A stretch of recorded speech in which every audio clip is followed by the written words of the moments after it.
Hello everyone, welcome to my channel, CBS Young and the Restless. I hope everyone wonderful day. Rain slicked the city streets into mirrors of neon when the night finally cracked open. The penthouse lights at the top of Harrington Tower burned longer than they should have, a beacon for secrets that refused to sleep. Inside, silk curtains breathed with the wind, and a clock ticked far too loud for anyone pretending not to listen. Adam Cole stood at the window, jacket discarded, tie loosened, his reflection fractured by the glass. He had always believed control was a thing you could hold, tight, firm, unyielding. Tonight, control slipped like water through his fingers.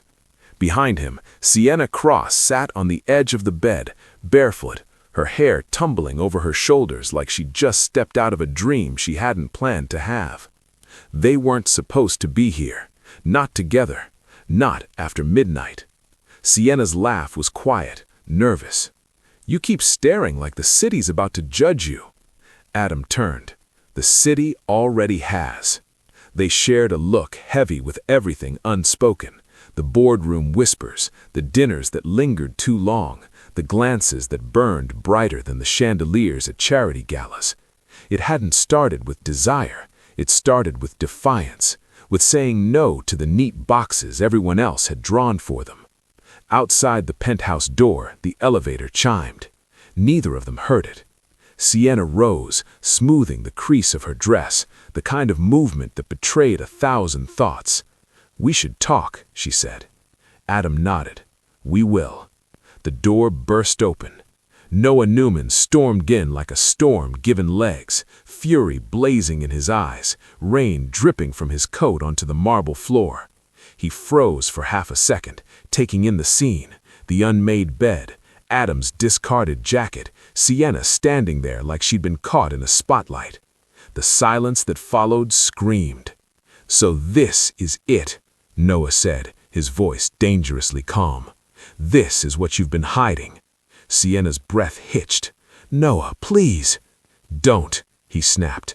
His gaze never left Adam. "You think I didn't notice? The late nights, the canceled calls, the way you both looked at each other like the world didn't exist?" Adam stepped forward.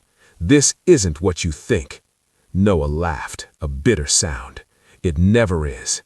In one swift, shocking motion, Noah reached into his coat and pulled out a gun. The metal gleamed under the penthouse lights, cold and final. Sienna gasped, her hands flying to her mouth. "Noah!" she cried. "Put it down!" Adam raised his palm slowly. "Listen to me. Nobody needs to get hurt." The gun shook slightly in Noah's grip, rage warring with heartbreak. "You took everything from me," he said, voice cracking. "My trust, my family. You think a sorry is gonna fix that?" The thunder outside rolled, as if the sky itself was urging the moment on. Sienna stepped between them. "This was my choice," she said, tears streaking down her face. "Not his. I didn't mean to hurt you." Noah's eyes flickered to her, softening just enough to hurt more. "You already did." The gun went off. The sound tore through the penthouse, a deafening crack that shattered glass and screamed through the night. A bullet tore into the ceiling, raining plaster and sparks. Sienna screamed. Adam grabbed her, pulling her down as alarms began to howl, red lights strobing like a warning from the future. Security would be there any second. Noah stared at the smoking barrel, horror dawning as the weight of what he'd done settled in. "I didn't..." His voice failed him. "Get out!" Adam shouted. "Now!" Sirens wailed below. Noah stumbled backward, his eyes never leaving Sienna. "I loved you!" then turned and ran, vanishing into the elevator just as security thundered down the hall. Chaos followed. Questions, flashing lights, shattered glass swept into neat piles that couldn't tidy away the truth. By dawn, the story had already leaked.